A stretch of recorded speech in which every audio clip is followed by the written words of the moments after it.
안녕하세요. 보클럽입니다. 제가 오늘 준비한 책은 오은영 박사님이 쓰신 오은영의 화해라는 책입니다. 이 중에서 제가 낭독해 드리고 싶은 부분은 마지막에 오은영 박사님이 쓰신 닫는 글, 매일 잠들기 전 나를 용서하세요 라는 제목의 글입니다. 낭독을 해드릴게요. 아이는 하루 종일 정말 징글징글하게 말을 듣지 않았어요. 저녁이 되자 지쳐버린 엄마는 아이에게 소리 지르면 안 된다는 것을 너무나 잘 알고 있었지만 몇 번이고 좋은 말로 가르쳐 줘야 한다는 것을 잘 알고 있었지만 결국 아이에게 무섭게 화를 내며 자녀 교육서에서 하지 말라는 말들을 쏟아내고 말았습니다. 울다 지쳐 잠든 아이를 보니 엄마는 너무 미안했어요. 엄마라는 사람이 어떻게 이 정도밖에 안 될까 하는 마음에 자신이 한심해졌습니다. 그 엄마가 저를 찾아왔어요. 이런 날이 하루도 이틀도 아니고 일주일의 절반이 넘는다고 했지요. 제가 그 엄마에게 말해 주었어요. 매일 잠들기 전 하루 종일 나를 힘들게 한 아이를 용서하세요. 그리고 그 아이를 잘 다뤄주지 못한 나를 용서하세요. 저는 당신도 매일 밤 자기 전 하루 일을 돌아보며 자신을 반성하기보다 용서했으면 좋겠습니다. 더 나은 사람이 되기 위해서는 용서보다는 반성을 해야 하는 것 아닐까요? 라고 묻는다면 원래 더 나은 사람이라는 것은 없어요 라고 대답할게요. 세상에 나쁜 사람은 있지만 못난 사람은 없거든요. 그래서 더 나은 사람도 없습니다. 더 나은 사람이 되려고 노력하는 것은 좋은 자세지만 더 나은 사람이 되려고 스스로를 괴롭히는 것은 바람직하지 않아요. 일부 반성하는 것은 좋아요. 하지만 자신을 너무 다그치지 마세요.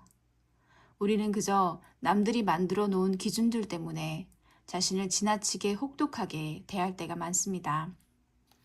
더 나은 사람이 되는 것보다 나를 아는 사람이 되는 것이 더 필요해요. 왜냐하면 나를 알아야 나를 다룰 수 있기 때문입니다. 인생은 자신을 계속 알아가는 과정입니다. 자신에 대해서 많이 알면 알수록 자신을 더 잘 다루게 되겠지요. 자신을 잘 다루게 되면 마음이 쉽게 요동치지 않습니다. 자신에게 실망할 일이 조금은 덜 생깁니다. 제가 만났던 소리 지르는 엄마도 그렇습니다. 아이에게 소리를 지르면 안 된다를 무조건 지키려고 하는 것보다 내가 이럴 때 이런 마음으로 아이에게 소리를 지르는구나를 깨닫는 것이 중요해요. 그래야 아이에게 소리 지르는 행동을 줄일 수 있어요. 그렇게 나를 알려면 마음의 안정감을 찾아야 합니다. 마음의 안정감을 찾으려면 나를 미워하고 혼내서는 안 돼요. 나를 인정하고 용서해야 합니다. 어떤 사람이 오늘 당신에게 심한 말을 했습니다. 화가 머리 끝까지 났지요. 그런데 그 어떤 사람은 내버려 두세요. 한동안은 그 사람을 용서하기가 힘듭니다. 그때 분노감을 가졌던 당신을 당신이 용서하세요. 상사가 무리한 요구를 했습니다. 뭐라고 따지고 싶었어요.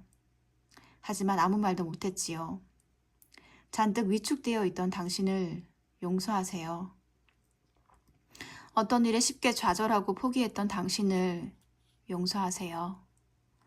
목숨 바쳐 사랑하는 자식이지만 순간 미워서 으이구 했던 당신을 용서하세요. 뭔가 잘못하고도 뻔뻔하게 뭐 그럴 수 있지 라고 생각했던 당신을 용서하세요. 갑자기 끼어드는 차 때문에 감정이 격해졌던 당신을 용서하세요. 오늘 이런저런 일이 있었지. 오늘은 그냥 나를 용서하자 하세요. 그리고 자신을 진심으로 용서하려고 노력하세요. 이것은 궁극적으로 당신이 마음의 안정감을 찾는 길이에요. 세상을 살다 보면 사소한 일들과 의외의 사람들에게서 생각보다 큰 고통을 받기도 합니다. 그 속에서 우리는 감정이 날카로워져서 오히려 자기 자신을 핥히게 될 때가 많아요. 용서는 그럴 때 스스로 정서적 안정감을 찾고 자신을 바라보는 과정입니다. 잘못해놓고 다 괜찮아, 다 괜찮아 하라는 것이 아니에요. 자신의 수많은 나약함과 치졸함, 별것 아닌데 화냈던 마음, 남을 미워했던 마음 등을 돌아보면서 그 마음을 없애는 것이 아니라 그런 마음에도 불구하고 안정감을 갖도록 자신을 진정시키라는 겁니다.